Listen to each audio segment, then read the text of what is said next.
Facebook. And then Are you on our website? That's what I'm going to hook up right now. Okay. So for those of you who, if you want us to answer your comments, oh no, we're going to have to change it. Guys, in probably within a few weeks, if you can continue watching on Facebook, but if you want to be a part of the show, you're going to have to watch from the Streamcast Network website. And so you just go to streamcastnetwork.com, and right at the top it says live. You click that button and you go right to our live show. And then Lori Kay will be there answering all of your very important questions live. I'm afraid to turn this off because I don't know if it's going to work again, but I got to see if Larry's here. I'm going to do that, Frank. I'm just going to turn it back on. Okay. No Larry. Ask him if he's on his way over. Let me look here. Oh. No, he's not here. And it's 5:15, so we're in our pre-show. Laura, you feel like talking at all? Sure. What do you want to chat about? You know, Frank, do you have the PTZ on Lori? Is it not working from the software? Give me 1 sec. It should. I think it will work from the software. I need a haircut. Katie, I need a haircut. Yep. Katie, do you know anybody that can give Lori a haircut? Katie cuts my hair usually. Oh. That's. So why don't you do that for now? Do you guys hold each other to like super high standards when hairdressers cut hairdressers' hair? I think in the first few times that I asked Katie to cut my hair, I'm sure she wanted to stab me because I was like, do it like this, and Put then her do on it camera. like that. She's talking. And Oh, I see her here, but she's not. There you go. I'm sure I annoyed her to death. I could see that. Well, last time I was at my dentist, I asked her. I said, "So, who does your Who teeth?" does your And teeth? she said, "My partner does." Yeah. She's like, I just lay in the chair and she'll fill my cavities. If it was me, I'd have that own dental. I'd be doing my own teeth because I would know. Okay, that's gonna hurt. So I'm just gonna. I'm gonna give myself another shot Lori, right here. I really am fascinated. You had all this dental work done. You paid how much money? Thousands of dollars. How many thousands did it cost you? It just recently cost me a little over $4,000. $4,000. Yeah. Okay. Then. Folks, I have to. I'm sorry. You keep talking, Lori. I have to go get. Oh, he's Larry. here. Yeah, I have to get Larry. Go ahead. Go. But you go. keep talking. I'll You and talk to Frank, you tell Frank about your little experience at the dentist, and anybody else who's watching. Who else is watching? I had an experience. The experience is that it's a lot of money. How many people are watching? 4. 4. Who's on now? Oh, Katie said I don't annoy her. I don't think you do either, Katie. I'll be I'm right like, back. cut this, don't cut it that way. Hairdressers, we're a pain to get our hair cut. We like what we like, and we're. And you know what good. If I could pop my head off and put it on my own hair, I would probably do it. But I am in desperate need of a haircut.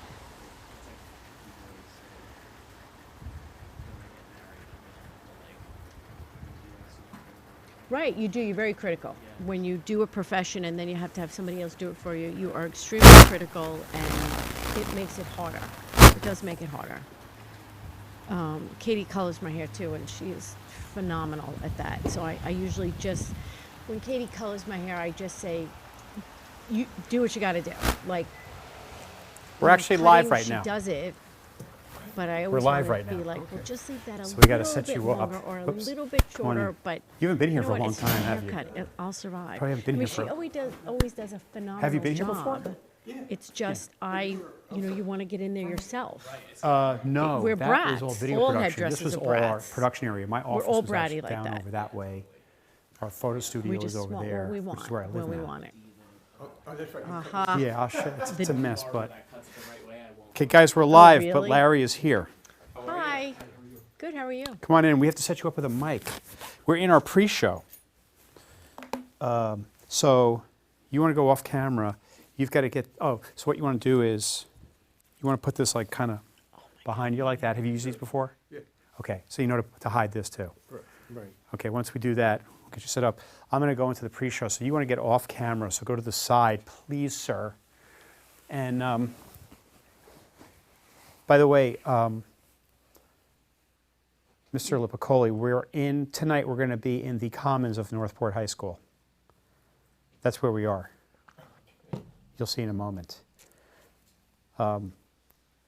So, Lori, Yes, sir. you were telling us about your dentistry. I was telling Frank it's very, very expensive. What did you have done? I had some caps. I think that's what they're called. Maybe they're not called that anymore. I don't Like know. a cap gun? Listen, What? they're a lot of money. They're like $1,500, $1,500 for one. How many did you have done? Since last year, 5. 5 at $1,500 a pop? Yeah, I think they're $1,600. They're a lot of money. That's like, is there a clip on that, Larry? Yeah. Okay. You want to put it kind of like on the outside, close to you, like up here? Yeah, great. That's like $7,500. Yes, in for that teeth mouth. that you can't even show off. What are you going to do? Walk around with your mouth open, showing people your teeth? It's just. So, Lori, do you see? Is my hair kind of like a little on the side here? Is it like a little fuzzy, kind of like? When you turn that way, it gives a little sparkle. Sure, That's from the reflective. That's the greens. My hair doesn't do well with green screen. Oh. There's got to be a way to do it. The other thing I was thinking of, what if I sat here instead? Is that better?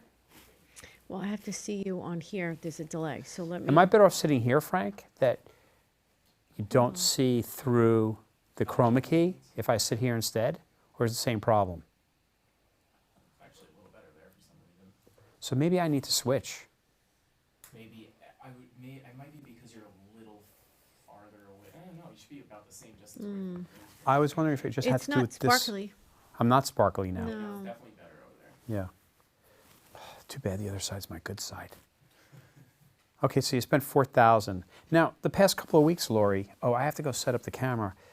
The past couple of weeks, you haven't been here. No, I have not been here. Where have you been? I've been working. Working. Oh, wait. Then I was working. And then I was working a little more. I was working. I was in California working. I was Frank? in all over the place working. So you were working. Working. Was that Working last job week? number 2. What are you doing? I don't know. Frank, should I put this camera up or should we just use the PTZ tonight? Totally up to you.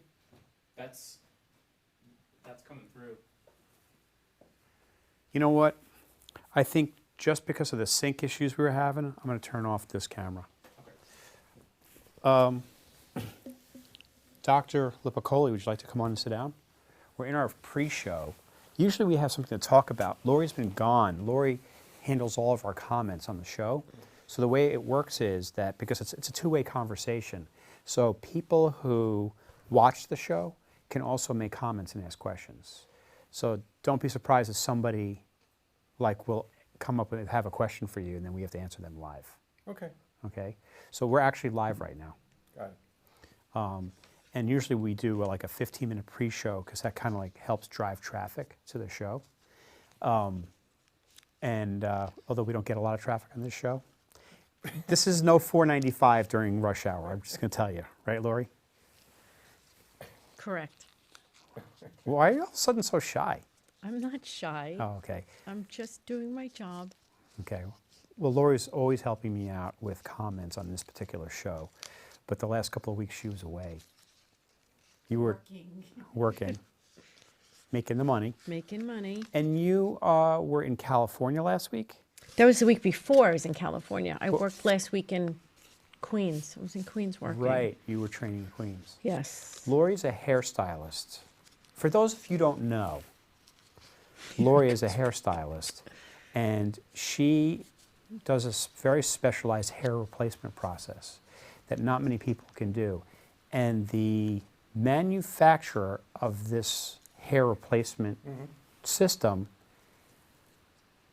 thought so highly of her work, they actually flew to New York to meet her and asked her if she would work for them training salons around the country how to do this process. Oh, great. So in addition to her job as a hairstylist, Lori travels the country training salons do hair replacement. how to do this specific hair replacement. She actually crochets real hair onto your hair. So It was a pretty good description. Can you just check if his mic is on? who Larry's? So okay, yeah, let's check to see if there's a What? Yeah, I think the mute. I gotta turn it on? yeah, There might be a mute. he- Let me check.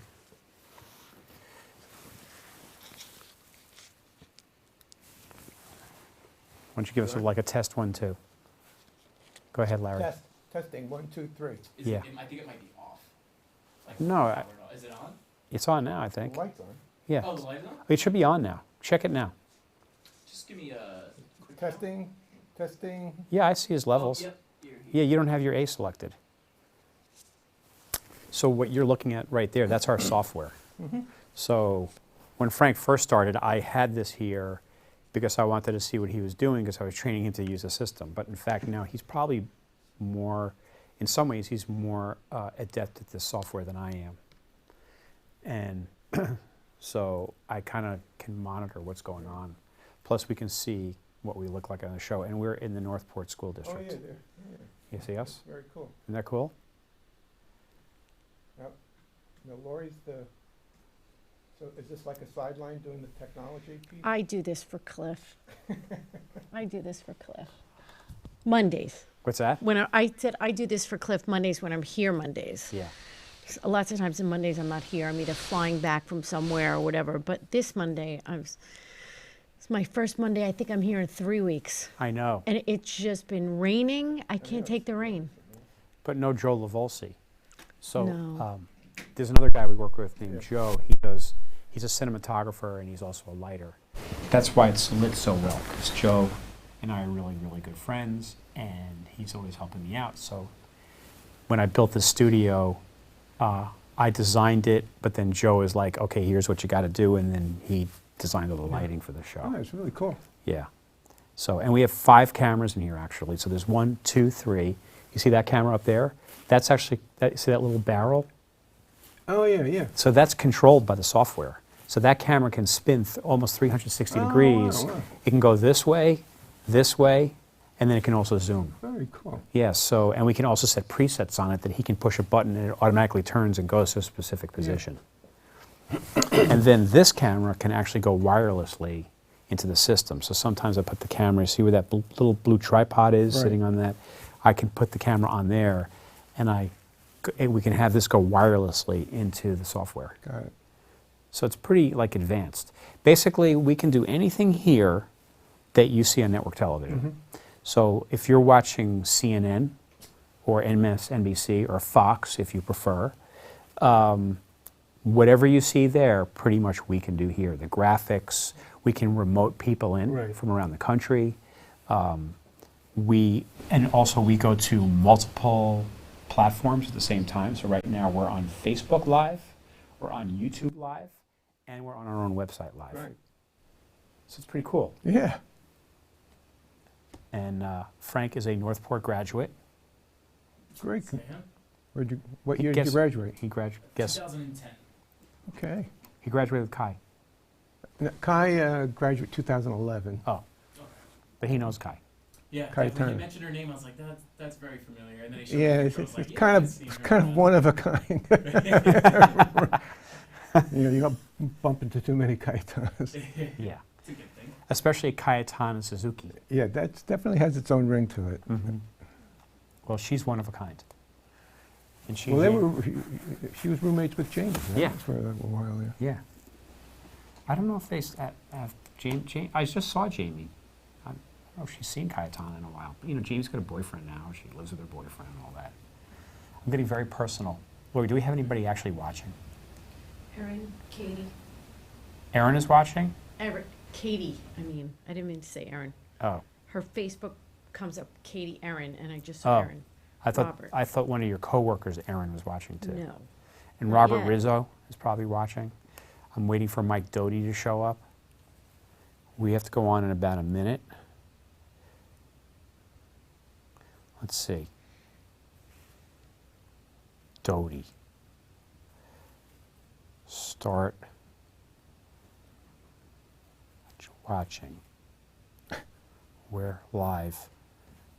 We need audience. Bad. We usually get a lot of, there are many times where you get more views after the show on demand. Yeah. And then also I will cut up portions of the show and I will push it out Right. to social media. So you're going to say some jewels, I'm sure. And I'm going to go, oh, that's pretty cool. And then I will cut that up and turn it into like a 1-minute clip. And I'll push that out to different Okay. social media platforms. Okay. So, and you could even do that.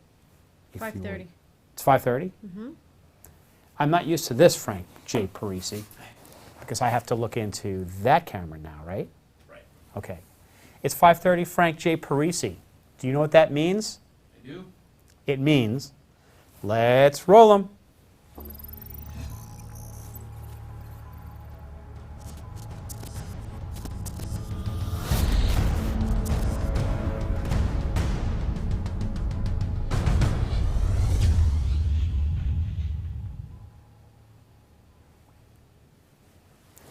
We are live from Studio 87B here in lovely downtown East Northport. I am Cliff Sobel, host of Anatomy of an Entrepreneur. We have a fantastic show today, and I'm going to tell you why. Because Lori Kay is back in the house. You are so. Frank, a little applause for Lori Kay. Oh my Lori God. Kay's back in the house. Unfortunately, Joel Lavolsi cannot make it today. He had a paying gig again. It's not really nice. But we do have a great show. I'm going to take care of a little housekeeping first. Lori, if you don't mind. Do you mind? No. Okay. All right. I'm like, what? I'm doing the housekeeping I would tonight. like I was you like, to, but wait, no, what? I know you don't know. Nope. Have at it. Okay, Lori, this show is brought to you by My Instant Office. If you need a desk, a chair, a conference room to work by the day, the week, or the month, come on in, sit down, and get to work. You can find us at myinstantoffice.net. Do you realize in the year and a few months since we've been doing this show, I've never said the website address No. to My Instant Office? So how would anybody find it? They wouldn't. This show is also brought to us by the Huntington Chamber of Commerce. Lori Kelleher, Yes. did you know that the Huntington Chamber of Commerce is The largest chamber of commerce on Long Island? on Long Island. I do know that. Yeah. At the Fall Festival, they get over 250,000 people. And I was once talking to Courtney Bino, who's the associate director, and I said, Courtney, I need something to say about the chamber. And she said, just tell everybody it's the best darn chamber in the world. So that's it. So now we can get on with the show. Okay. I am very honored to have here Larry Lipicoli, who has quite a career, starting with shoemaking, all the way to superintendent of Peekskill Schools in Peekskill, New York. Right. Peekskill City School. District. City District? Yeah. Oh, okay. Peaceful City School District. Okay. Anyway, I'd like to introduce Larry. Welcome to the show. Thank you. Thank you. Bless And it's Thank you. Copley. Oh, all these years I've been pronouncing it wrong? Well, you know what? I wanted to call you Lorenzo, but you go by Larry. Well, most of my friends call me Larry. They do? Okay. So, Larry Lipicoli, it sounds better anyways, better ring. Usually we start off by asking our guests to give us like just a 1-minute overview of who they are. They have a difficult time sticking to the 1 minute, but I do ask for just a little overview of who you are. Well, I am a second generation from Italian immigrants who immigrated here, and my dad came here in the early 1920s, and it was totally the American dream, following the melting pot. There was no work where he was. He served in the Italian army in World War I. And Wow. the reason he came here was simply, and I'm going to get this in 1 minute. The reason he came here is that there was no work for Italian men at that point in time. It was like 1920. We're in Italy. He was in Calabria, Reggio Calabria. Okay. And what happened was that the government offered free passes for men to come to the United States. And he took it and he went. And it came, right. That's pretty cool. And he had a prearranged marriage with a woman from his hometown. He went home to marry her, met my mother in Venice, married my mother instead, and then 6 months later, he came back because he didn't have enough money to pay for her affair, so he came back, earned enough money, sent her the money for a ticket, and she arrived here in Mineola at the time, 1931. Uh-huh. And his hope was that his children would profit from the American dream, which was believe in his mind a life that was better than his. It's actually pretty fascinating to hear those types of stories about how life-altering people, how life changes on a dime, Yeah. right? And change the course of history for your whole family. Yeah, yeah. That's pretty cool. Speaking of childhood, we did a lot of digging and we found a picture. We found a picture, except Frank can't find the picture, but we did find the picture. Is it in the system, Frank? Yeah, I brought it in. So, you weren't born in Mineola, though. You lived in Floral Park when you were a kid. Right, right. By that, but when I was born, we were in Floral Park, right. So when you were born, you were in Floral Park. My older two brothers were born in Mineola. Gotcha. And your dad, by that point, had already been in business for a while. Oh yeah, yeah. Since he opened his first store in 1924. What did he do? He was a shoemaker, from a family of shoemakers. How far, like generations? Well, we go back. I can go back to my great-great-grandfather, and as I understand it, he was a shoemaker. And then my great-grandfather was a shoemaker, my grandfather was a shoemaker, and my dad was a shoemaker.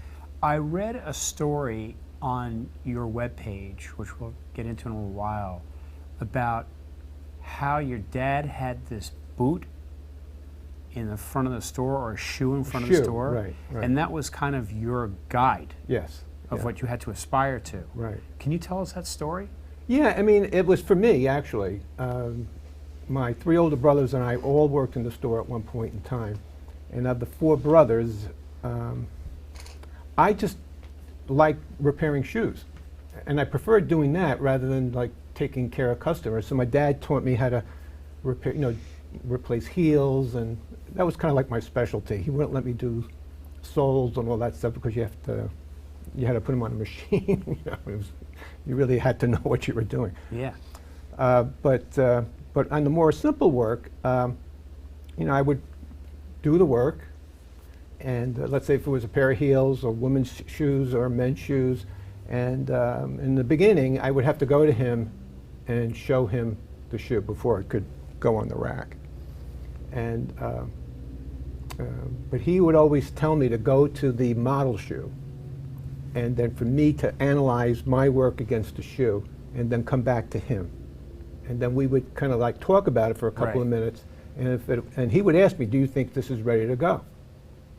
And in the beginning, most times I would say no, because I could see where the flaws were. Right. And then I would But at fix least you it. could see where the flaws Oh, were. yeah, I mean, yeah, that's pretty yeah. good that you could see where the Yeah, flaws but were. he wasn't going to tell me what was ready to go. He wanted me to figure that out on my own. And I think that's really a good business strategy in terms of any employee. It also set a good example for Yeah, you. yeah. And he wanted the products from his store to be of high quality at all times. Right. So I guess that's what you learned from a young age. Very young. I mean, I was probably like 12 years old when that Wow. point started. Yeah. That's pretty cool. Frank, do we have that picture now? Yes. Could you bring that picture up when Larry was a child? I love that picture. I'm sure you weren't a vegetarian at that point. No. Are we talking Thanksgiving there? That was Thanksgiving, like 1953 and 1954. Wow, that's like 65 years ago. Yeah. That makes me 70. So, okay, you're doing good. So, can we go back to that picture a second? What was going on? Do you remember that picture being taken? Or you Well, remember it was, you know, it's kind of in our family tradition. My parents were close to 2 or 3 other Italian families. So during holidays, we would always kind of like rotate between Easter, Christmas, and Thanksgiving. We'd go to everyone else's houses. And these were kind of like paisans of my father and mother. And so it was always great fun. Yeah. And all the kids would be there, and we had the giant kids table, and all the, you know, the mothers were like the engineers of the kitchen, and it was several days of preparation before, you know, this huge feast, and it was just so much fun. And that picture, as I'm looking at it, I think I have this giant grin on my face because you do. I was just like, this is like one of the happiest things that could happen, you know? That's so awesome. And my We mother used to was. have kids' tables. They don't have that anymore. But They we- don't? No, in my family, we had the kids sat at the kids' table. we had that too. We had the kids' table. Yeah, it was but fun. Who Yeah. has a kids' table now? You No, go to you don't rest- see that too You don't often. see that anymore. Yeah, No, yeah. not at all. don't. But that's really good. What a great memory. And I'm going to go back to one thing about your dad, Woody, how he set an example for you. In entrepreneurialism, it's very important to have good support system and have good examples set for you. And you had that. And that gives you the confidence to move to the next step when you have that support mechanism. So I'm going to guess you got that, yes? Yeah, it's a funny thing. You know, in many respects, the essential things, the depth that I learned from my father in that experience, I think I fully experienced decades later. Makes sense. I got some basics. I got basics in terms of that it's very important, for him, it was very important to have high quality work. It was very important to have a positive relationship with your customers. Right. And, you know, in my memory, even when my brothers and I talk about, you know, our dad, there were like very few people who, I mean, we couldn't think of anyone that would ever think ill of my father. He was so well respected. And he was not a gregarious person. He was a pretty quiet person. And he was one of those people, when he spoke, people would listen because, you know, that's when he would have something to say. And he was a very, you know, he played the guitar. He loved to sing. So when we would go to, you know, work with him in the morning, he'd start singing in the car right to the store. When we moved to Syosset, when Syosset was still you know, like a one-horse, one-wagon town, Right. you know, we would drive to work straight on Jericho Turnpike, and he would sing the entire way, you know, to the store. And he was a very happy man. And then at 6:30, sing all the way back, you know, and he would try and teach me all these Italian, you know, folk songs and all that stuff. And it was great, you know. So, but what was the epiphany that hit you decades later? Well, here it is.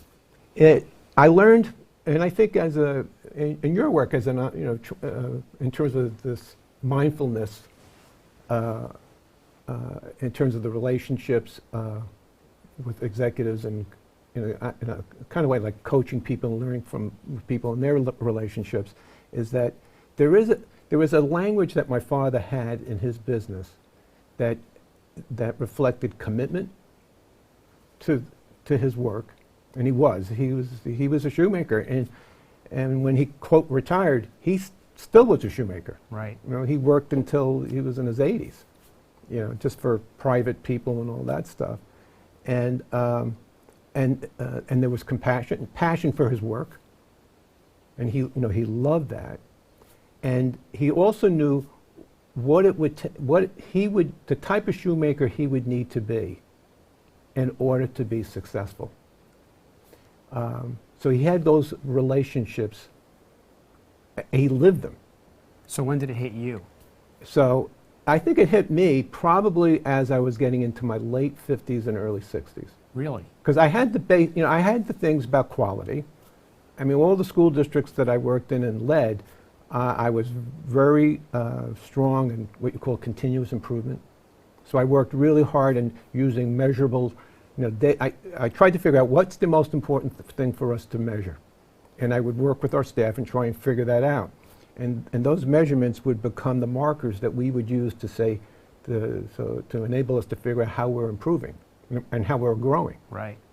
And to me, particularly like in most organizations, but in school organizations where they're all people organizations. It's a human business between kids and staff, and it's actually really focused on kids and their learning experience. I mean, you always have to think about your capacity to be innovative. And if you're not thinking about what you're doing, the innovation part, you can become very comfortable with the status quo. Right. So, I always worked on those measurements and try to get people to understand that, what we can measure really can get done. And we have to have a laser type focus on our kids. But later on, That's when it later on, I started to realize there is a language in that relationship. Mm-hmm. And some of the later research, that came out, focused on this. How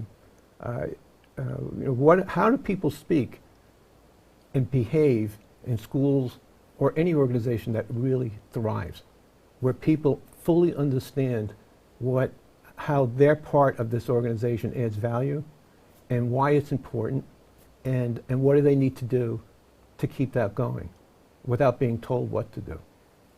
So it's something like this. Sometimes when you're trying to break somebody, you're trying to train somebody.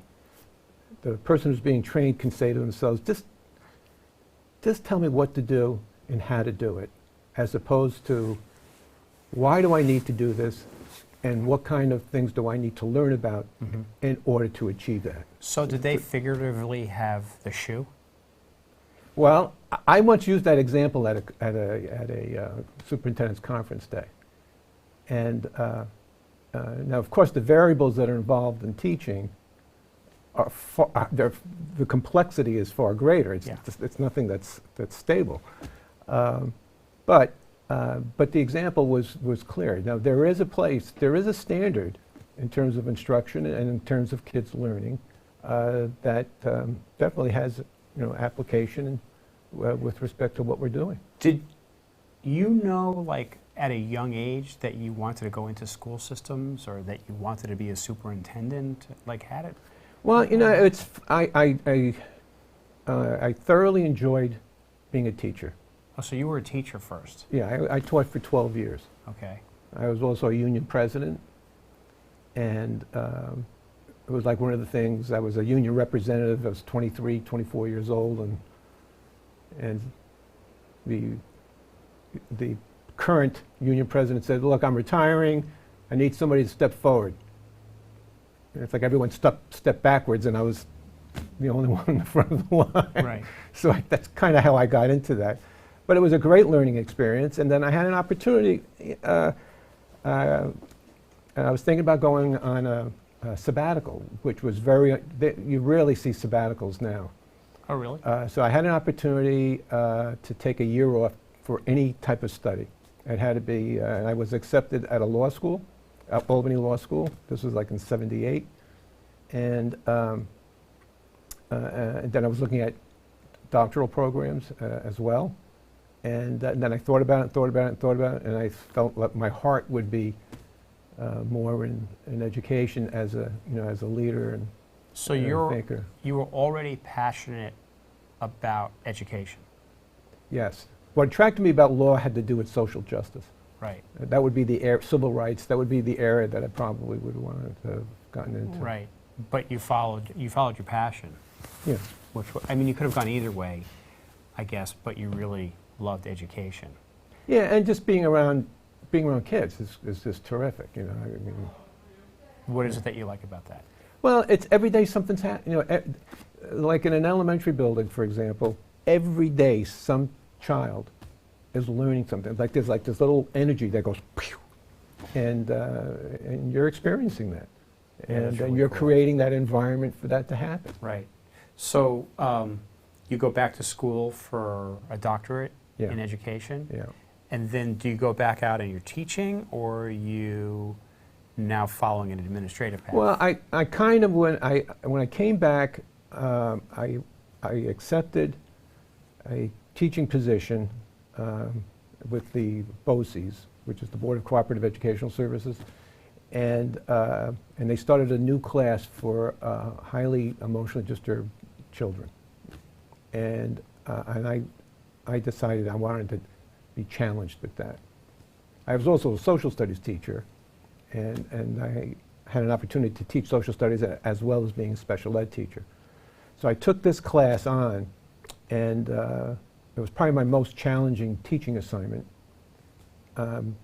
Primarily because most of the kids in the class, came from very, very tough backgrounds.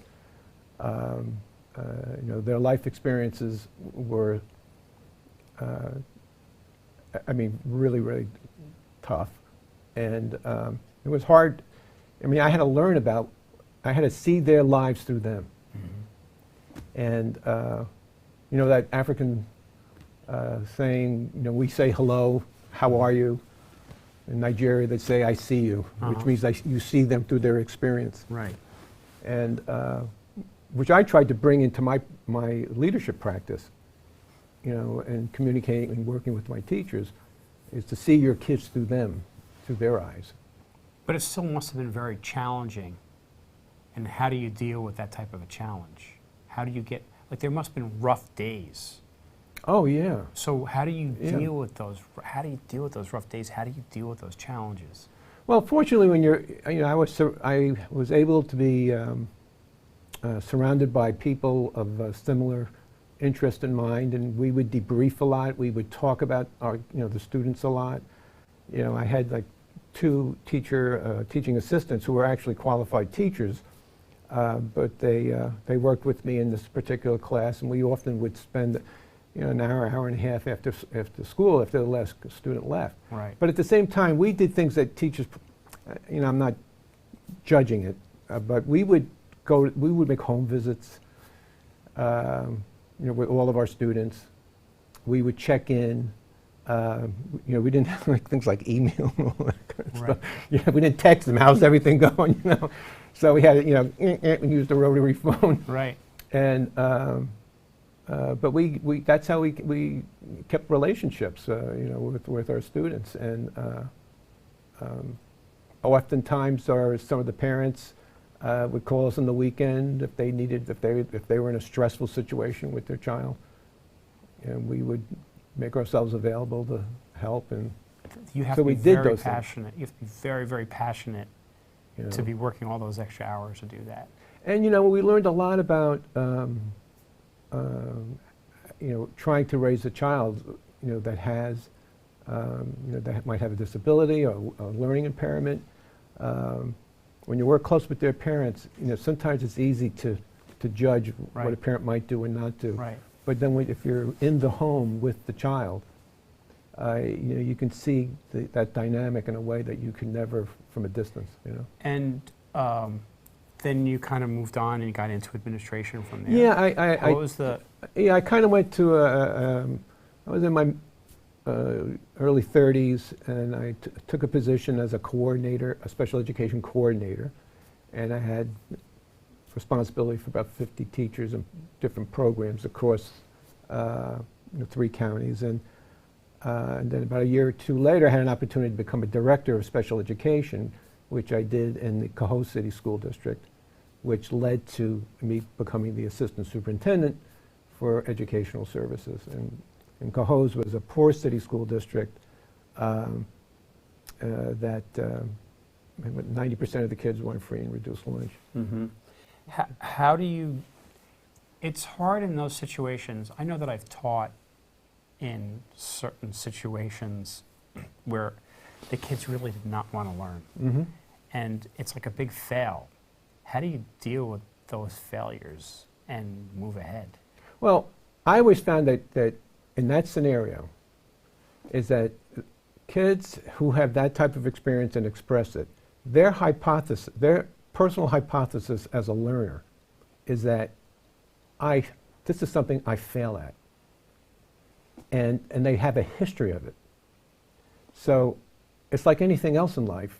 You know, if you have a hobby, I'm presuming that when you, like, I know kind of like what your hobbies are. Yes. You wouldn't do it, number one, if you were kept on failing at it. No. Or you weren't being successful. Right. So if you have a student who starts failing grades, you know, in first grade, second grade, third grade, and invariably the causality of that is probably in the area of literacy and reading. And if you keep on, and if that gap between you as a literate person increases over time, in other words, now you're going into ninth grade and your reading level is at sixth grade, you are at a tremendous gap for you to try and make up and be successful, you know, with a high school curriculum. And unfortunately, that can happen to a lot of kids. So that typically is that kind of kid that you just mentioned. Right. And So you have to change the script. yeah, that's what I was just going to say. How do you change the script? Well, you have to say, first of all, there's you know, you got to go back to passion. You got to go back to commitment. We have to show the child how it is, what he or she needs to do to be successful, and we can't give him the work that he's already failed in. So you have to start kind of like from a new beginning. Right, but so at that point they're demotivated. How do you motivate them? Well, part of the motivation is just to have a couple of successes. So maybe even small successes. Yeah, small successes and working in areas that they like. Right.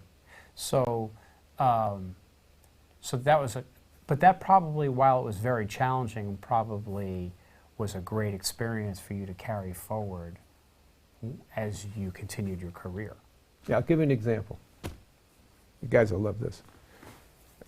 This is 19. Can I talk to them like that? Or You can talk however you don't have to look at the. If you want to look at the camera, you can look at Lori. You can do whatever you want. So this is. I mean, this is a true story. So in 2011, I was the superintendent in Peekskill, and we had 25 kids from Ecuador move into the district on that first week of school. I was just appointed as a superintendent. I walk in there and I see these young people and saying hello. Meanwhile, they don't speak a word of English. Don't speak, and now to make it even more challenging, they came from tiny, remote villages.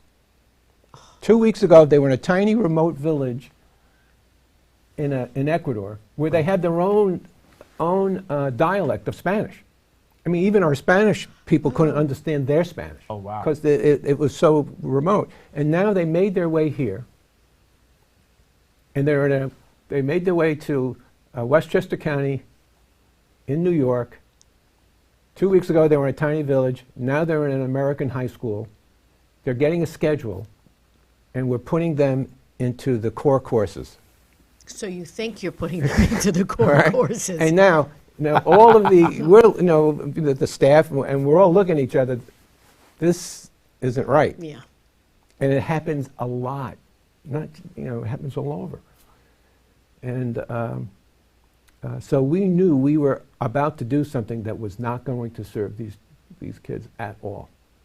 So we had to very quickly change their experience. You know, business is the same way, by the way. Yeah. So that's what we did. We changed their experience, and we made their experience through what they knew. And then when you make the experience through what they know, do you then start to modify it? Yeah. You bring it into our curriculum. How did you communicate with them? Well, we did have Spanish-speaking teachers. Over time, what we did in Peekskill is that we created we visited a couple schools who did extraordinary work with the students who were immigrating into their school system. And so we did a lot of on-site visits, and we learned a lot from these school districts. But essentially, what we focused on is with our Spanish speaking, our goal was to help kids get to English very Right. quickly.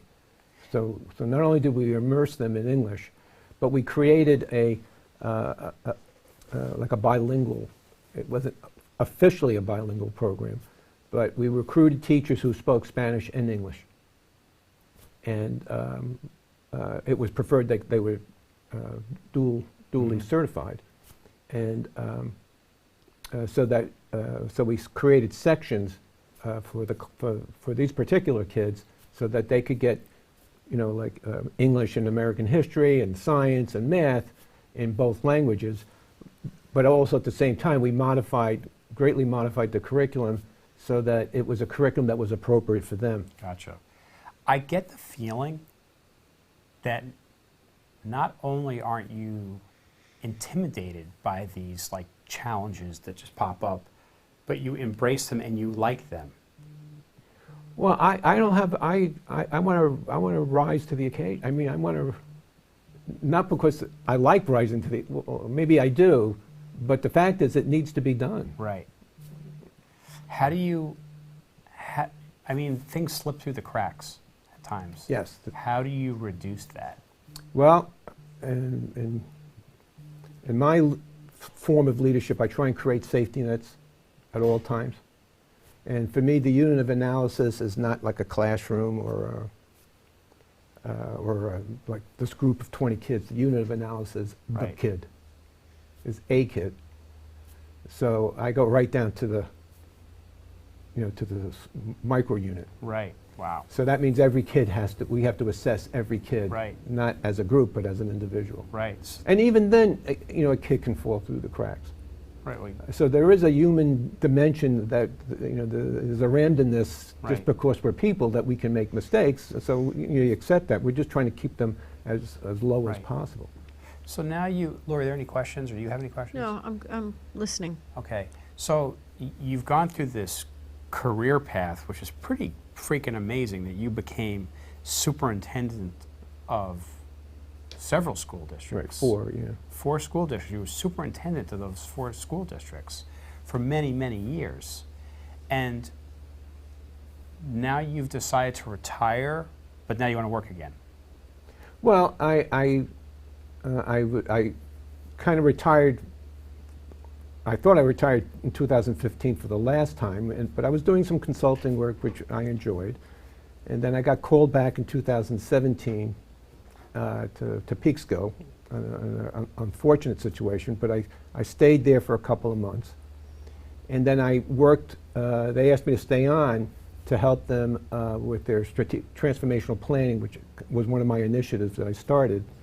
And I coached the high school principal, a internal interim superintendent, while we led a search for a new superintendent, which I was part of the search team. Right. And I'm finishing up in Peekskill now as a Gotcha. consultant. But so where I was getting at is that you want to take on, you're staying in education, but now you're taking on a completely new role. It's a different role, yeah. New role. Yeah, I'm kind of excited about that. Can you describe that to us? Well, it's not that I haven't, being a candidate for a Board of Education is not exactly alien to me, since I've calculated that I've sat on the dais over 800 times, in terms of Board of Education meetings, and probably, 700 times as a superintendent, because I had a couple of years as a deputy and as an assistant. So I kind of know the nature of a board member. And I had this thing where I think I can be of value to the Northport community. Mm-hmm. Anyway, again, my focus would be on the learning experience of kids. But operationally, I know the issues when you're grappling with revenue shortfalls. We're struggling with this LIPA issue here in Northport now. Declining enrollment is something that we have to pay attention to. Yeah, I've heard about that. And so in 2 of my schools, I kind of experienced that, and I was pretty successful in in grappling with, with that without sacrificing, educational progress that we were making for, for kids and their learning experience. Do you have thoughts on the situation with LIPA, or is that something that you don't want to get into? Well, I probably know as much as anybody with respect to what's on the website. I don't know anything about any of the negotiations. I know that there was a promise that was made that the tax, there would never be an adjustment to the tax assessment, and that's pretty well documented. And to have that kind of pulled out underneath you is really something that is going to affect this community. One way or another. Yeah, one way or another. And it's not like a little thing.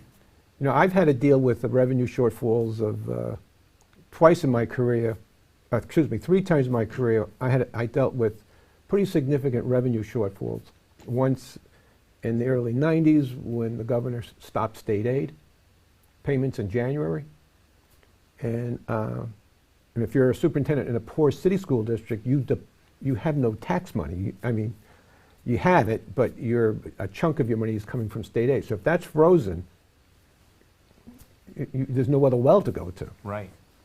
And I've had to deal with shortfalls of 4 million, 6 million, which is really, really complicated to get through.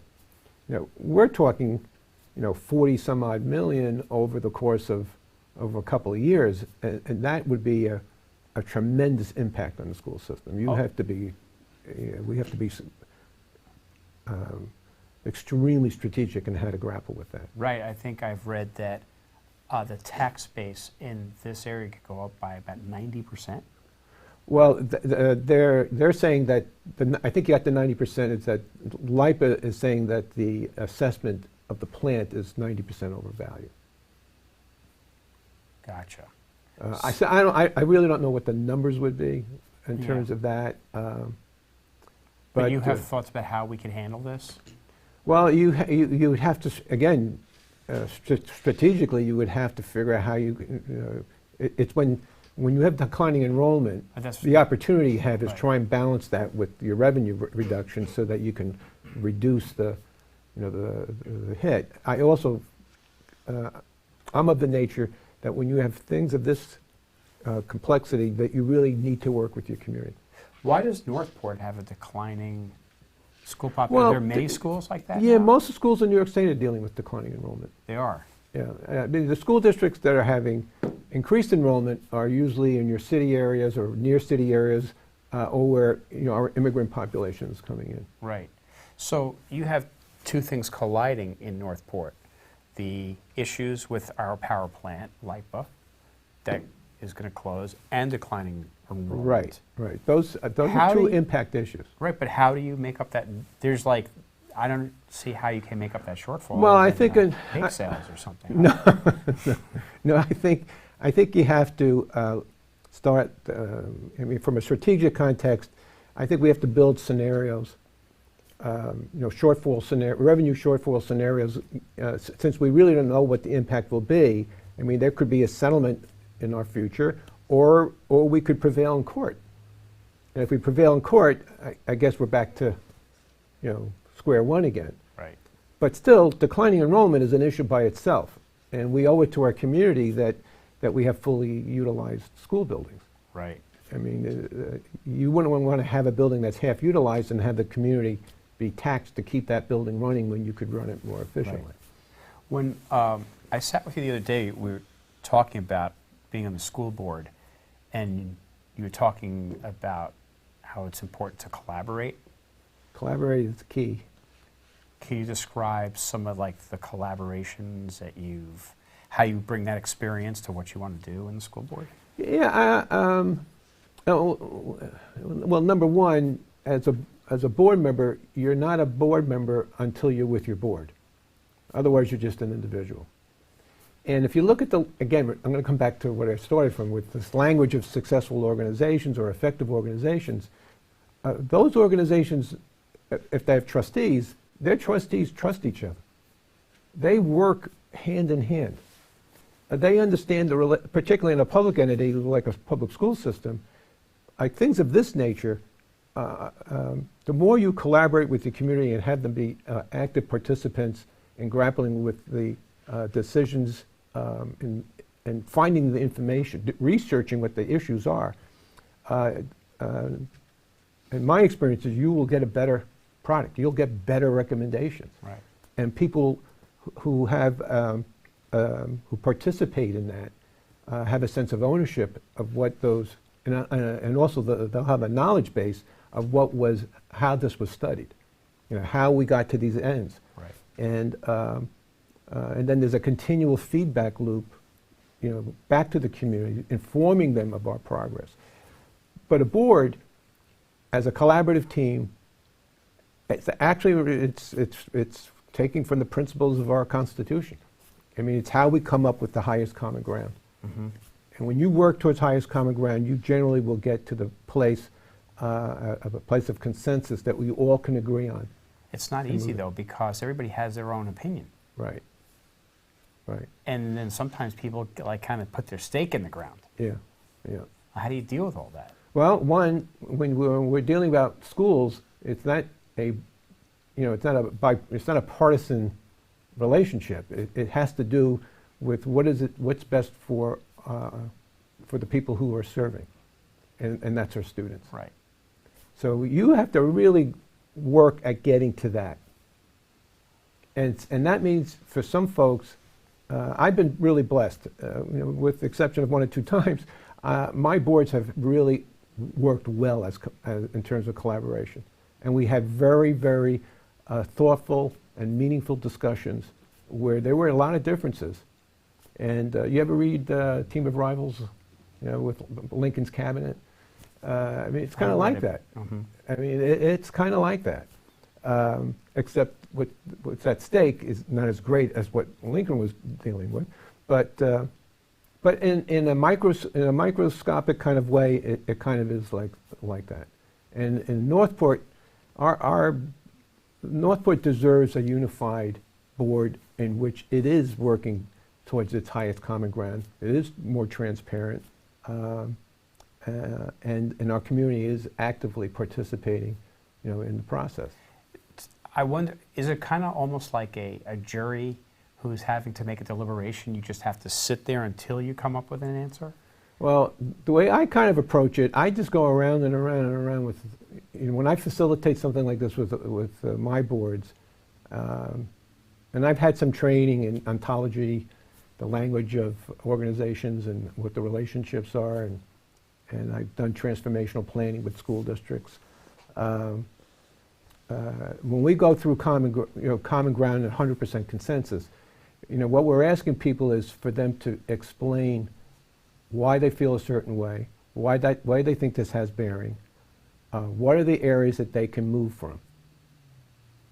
And we just go, and again, it's also learning the civility of the process. Right. That we are all of goodwill.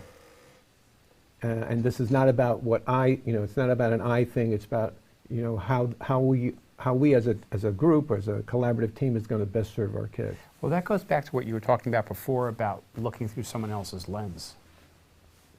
Yeah, I mean, I've seen when we're going through the consensus protocol with the board, I've seen people get really emotional in terms of seeing something within themselves that was a barrier, and they had to let it go. Right.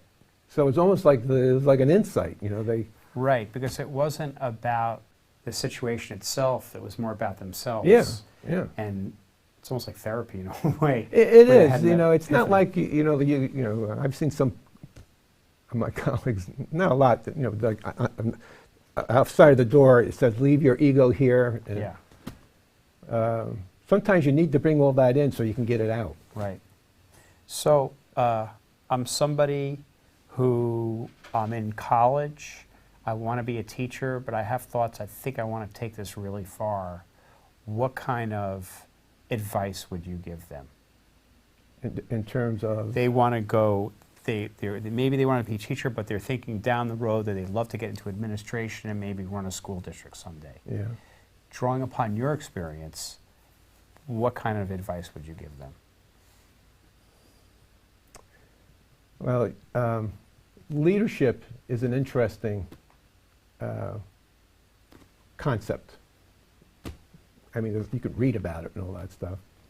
And, but I think for a person who might, I think it's unusual for like a 22 or 23-year-old person to think, someday I'm going to be, I think you have to kind of progress to that. You evolve to that. Okay. You kind of go in steps. But one thing I would say to anyone who is looking at having a career as an educator is if you're working towards being a teacher, you will learn about your leadership in terms of how you teach. And great teachers who understand how kids learn and understand the process and the dynamics of working with 20 or 15, 20, 25 kids in one room at one time. There's a science to it as well as an art. Yeah. And it's beyond just loving kids. I mean, that's an important component. So what I always would recommend to young people as they're starting, number one, is to get yourself next to a person who is an exemplary teacher. And because that will give you some of the modeling that for you to observe on what an extraordinary teacher does in the classroom day in and day out. There's an economy of scale in a classroom that looks at, with great teachers, that they reach all kids. It's not the kid that keeps on raising their hand or, right. or whatever. So there's a method to that. And then at the same time, how they measure their success. You know, how they're assessing kids as it's, they're learning as they're teaching. Right. And I think from there, if you have those qualities as a wonderful teacher, then you might want to say, can I go beyond a classroom? Can I be a principal? Right. Learn about some of the operational aspects of it, but the leadership part of it as well. And so as a superintendent, I fundamentally I superintendent as if I'm the teacher of the school system. Right. So like when I would do my superintendent conference days for the year, I would map them out for the year. I used the teacher's lesson plan, the exact lesson plan that the teachers use. Right. And I would lay out my plan for the year with my administrators and staff, and what is it that we want to accomplish this year? What are the strategies we're going to use, and so on. It's the same thing, just on a different level. Yeah. Yeah. So I just think I'm kind of like I try and role model, right. And through my actions, what I would hope our teachers are doing in their classrooms. I think we have a question. You do. So Robert Rizzo has a question. Out of all the districts you've had an opportunity to work with, what would you say is unique about Northport that separates Northport from any other district? Very good question, Robert. Well, being a resident in Northport for 17 years, and my two youngest kids went through the system here and graduated, I think Northport has a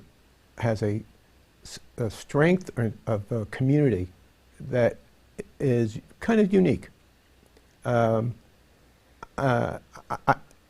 don't want to say I haven't experienced that in my other school districts, mm-hmm. But given where I live, I do see a real strong sense of community here. And I think, I don't know whether that separates Northport from the pack. Right. Because I want to be really, fair and honest about that. But I'll give you an example. When we were living in the Upper West Side and our daughters were going to a private school, one of the things I would explain to my wife is that they were going kind of like an elite type school, and I would try and explain to my wife that I don't think they're getting nearly as much as they would in a public school. Right. So we came out here, and our kids were enrolled in Northport School District, and the qualities here made a huge difference in their educational experience as well as their personal experience. It opened doors for them that they would have never received. Because they're exposed to a lot more. A lot more. I mean, with Kaitana, she got into the art program. You know, she was accepted to some of the best schools in the United States. And Phoebe, music was opened the door for her. In relationships she's developed, and she was gone to music school, does quite well, and that's the difference that Northport made for them. So I think we have a, you know, and we have a range of programs that I also think that they're kind of typical in the suburban schools, but you know, we have lots of opportunities and choices for kids that I do think separate itself. It's like living in the town. I think it's nice to live in a town. Right. You know what I mean? Instead of like the city or something. It's nice to be in a town. Absolutely. Yeah. I think so. So I have to say that I got a lot out of this conversation. Two of the biggest things for me, which I subscribe to, is it's so important to put yourself, and I'm actually, this is both things in one statement because it's a pun. You need to put yourself in someone else's shoes. That's good. Right? You know what I'm saying? Yeah. And it also goes back to the other part of that statement is the shoe. It, to me, is a lifelong thing for you, and that the metaphor of that is the fact that you're always aspiring to be the best. Yeah, yeah. Well, you are too. I mean, you're trying to be the best. Even if you're not, you're trying to always get better, and is this good enough? And the example that that's set and what that means, the symbology of that, I think is very important. So, but, and I really appreciate you coming on. Well, thank you for thinking of me. Yeah. This was a surprise. Yeah, it was a surprise. So can I tell you what my favorite quote is? Yeah, absolutely. It's from Michelangelo, and he was in his 80s, and he was trying to finish the Sistine Chapel, and he was being questioned, why is this taking so long? And he was trying to figure out how to make all this work, and he shouts down, and I have it in writing. I've kept it with me over the years. I'm still learning. Yeah, right. So that's the way I look at myself, really, as a learner. Oh, he was in the Sistine Chapel? I wonder if he had a pain in his neck when he said that. I don't really know. My favorite quote is from National Lampoon's Animal House when they were at Emily Dickinson College, and the statue said, "Knowledge is good." So I don't have as much depth as you. Did you ever see the Sistine Chapel? Yeah, it's beautiful. Unbelievable. It's crazy. And you have to like wonder, like, it's so long ago they did this. They didn't have the technology. They didn't have the tools. How did they do that? I know, it's amazing. And how did they do that without becoming crippled? Yeah. No, it's absolutely incredible. And to keep the vision of the way he thought this was all going to fall out. It's just incredible. You know, I saw it before and after the restoration. And so when I saw it, obviously, after the restoration, the brilliance of it was just magnificent. I mean, it's quite extraordinary. As a matter of fact, your friend Lori sent you pictures. Yes, she did. She's Last there week, now. she's there now. She's there now. Yeah. it is, Yeah. art is unbelievable. Yeah. Well, if you ever want to come back, because there's something you want to talk about and you want to get out to the community, you're welcome to come back here. Thank you. This was very interesting. Or if you want to come back with the board, Yeah. like if you want to come back and do like a panel discussion with the board here sometime, I'm happy to set that up. I will keep that in my mind. I'm yeah. serious. Yeah. And you broadcast it out to our whole community. Okay. So thanks. I really appreciate you coming on. Thank you. And I'll probably see you on the road somewhere in our cars. So anyway, so thanks. what happens now? So what happens now is I say next week, I don't know who our guest is yet, but we will have somebody. Beyond the Game is on. It's 7:30 with those humble and lovable guys, Mike and Corey Winkoff, those two lacrosse dudes. And we will see you next week at 5:30 p.m. on Monday evening. See ya.